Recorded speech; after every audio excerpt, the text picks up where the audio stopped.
ادھر مسلم معاشرے میں بچوں کو دینی تعلیم کے فروغ کے لیے مساجد و اسلامک مکاتب کا نظام چلانا ہے بے حد ضروری ہے اور ہر مسلمان مرد اور عورت پر علم کا حاصل کرنا فرض ہے۔ ان خیالات کا اظہار مفتی محمد عبدالسلمان قاسمی امام و خطیب مدینہ مسجد بھینسہ نے ہفتے کے روز بعد نماز مغرب طلباء کی تجوید کے ساتھ قرآن کی شروعات کی ایک تقریب میں مہمان خصوصی کی حیثیت سے شرکت کر کے خطاب کیا۔ شہر بھینسہ کے مسجد عثمان میں مولوی عبدالعلیم کی نگرانی میں پچھلے 2 سال سے چلائے جا رہے مکتب اسلامی مسجد عثمان میں تقریباً 200 طلباء تجوید کے ساتھ قرآن کی تعلیم حاصل کر رہے ہیں اور اب تک 35 طلباء تجوید کے ساتھ قرآن مکمل کرتے ہوئے دینی تعلیم حاصل کر چکے ہیں۔ اس موقع پر منعقدہ تقریب میں امام حافظ محمد اظہر اللہ خان کے علاوہ دیگر مہمانوں نے شرکت کی اور تقریب کا آغاز طالبہ بریرہ بیگم کی قرات و کلام پاک سے کی گئی اور بعد ازاں مفتی محمد عبدالسلمان قاسمی نے بچوں سے مخاطب کرتے ہوئے کہا کہ وہ مذہب اسلام میں دینی تعلیم کے ساتھ ساتھ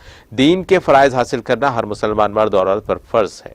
اور اسلام سے تعلق بنیادی تعلیم کا نظم اسلامی مکتب کے ذریعے عام کرنا بے حد ضروری ہے۔ انہوں نے بچوں سے کہا کہ وہ اسکول کی تعلیم کے ساتھ دینی تعلیم حاصل کرنے کے لیے اتنی زیادہ تعداد میں اسلامی مکتب سے تعلیم حاصل کر رہے ہیں جو باعث مسرت ہے اور اس موقع پر مولوی محمد اویس، مولوی محمد پرویز، مولوی محمد جواد، مولوی محمد عرفان کے علاوہ اولیاء طلباء کی کثیر تعداد موجود تھی۔